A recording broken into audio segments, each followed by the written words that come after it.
guys! Ngayon may panibagong recipe na naman ako ituturo sa inyo. Tara guys, samahan niyo ako sa pagluluto. Ngayon, naglagay na ako ng mantika sa kawali. Magigisa na ako ng bawang. Yan, igigisa ko itong bawang hanggang sa mag golden brown.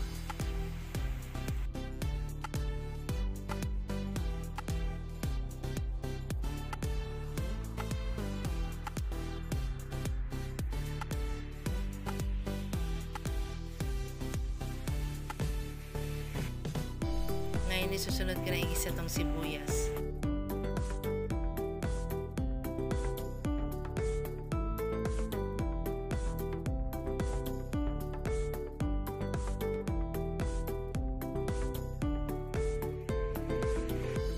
Nakapag-isa na ako, ilalagay ko na ngayon itong pata ng baboy.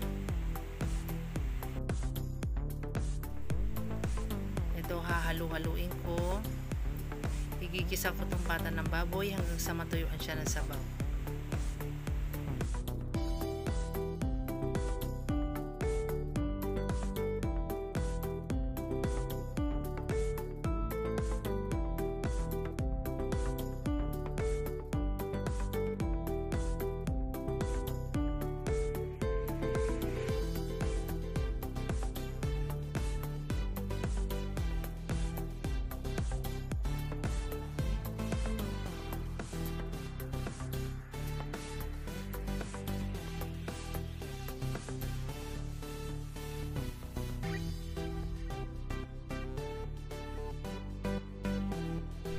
Ngayon, maglalagay ako ng pamintang buo. Lalagyan ko rin ng konting suka.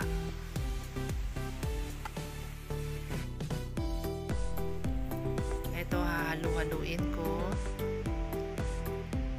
Hihintayin ko lang hanggang sa matuyuan siya ng sabaw.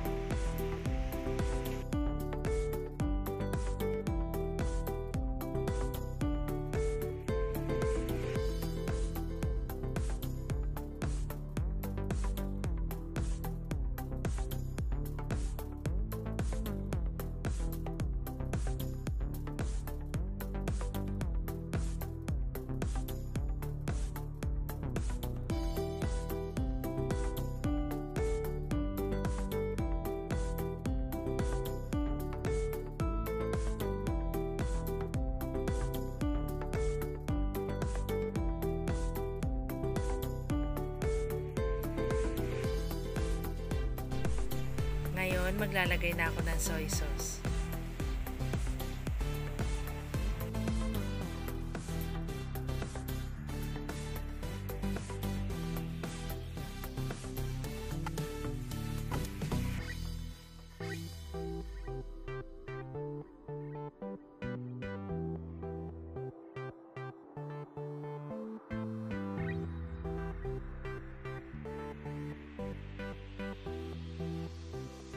Ngayon, maglalagay ako ng 2 tasang tubig para sa sabaw. Hahayaan ko lang na kumukulo hanggang sa lumambot itong pata ng baboy. Maglalagay din ako ng laurel.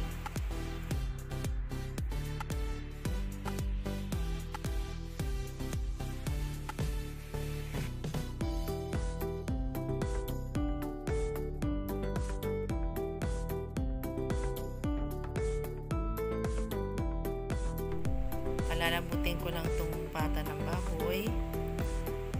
Ngayon, tatakpan ko para mas mabilis lumambot.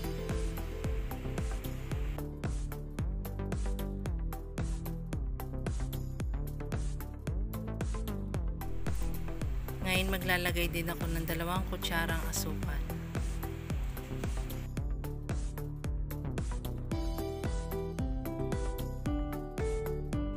Ngayon, nahalu-haluin ko para matunaw yung asukal.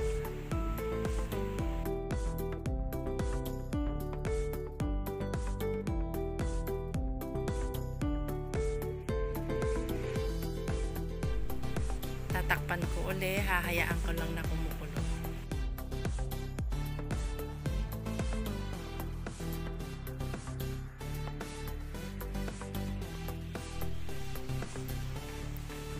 Eto, malambot na yung pata ng baboy. Ngayon, maglalagay na ako ng bulaklak ng saging.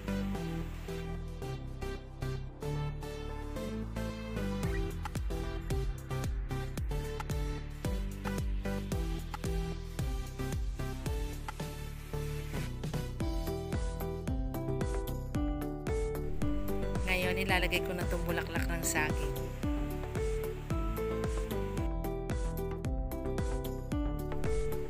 Maglalagay din ako ng konting seasoning granules. Ngayon, hahalu-haluin ko hanggang sa maluto yung bulaklak ng saging.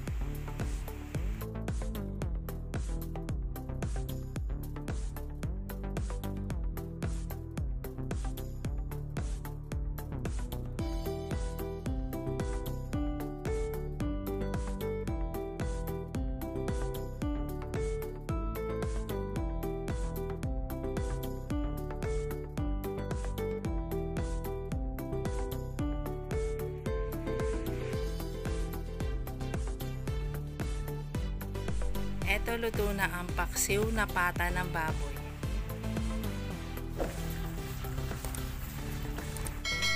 Bye guys! Thank you for watching!